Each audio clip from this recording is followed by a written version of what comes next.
दसरा किंवा विजयादशमी 3.5 मुहूर्तांपैकी एक असलेला सोन्याचा दिवस.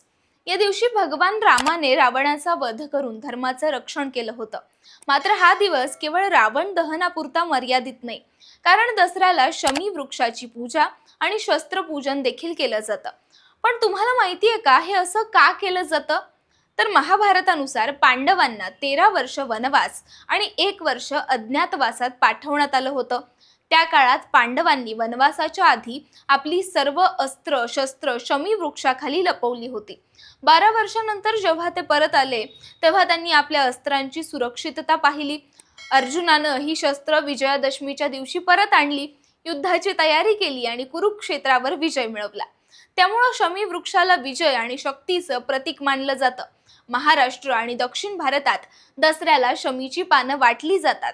याला म्हणतात सोनं वाटणं. ही पानं खऱ्या सोन्यासारखी शुभ मानली जातात आणि घरात ठेवल्यानं लक्ष्मीची कृपा आणि धनसमृद्धी वाढते. आपण ही दसऱ्याला शमीपूजन आणि शस्त्रपूजन करून विजय आणि समृद्धीची शुभकामना देऊयात. उदो उदो अंबेचा.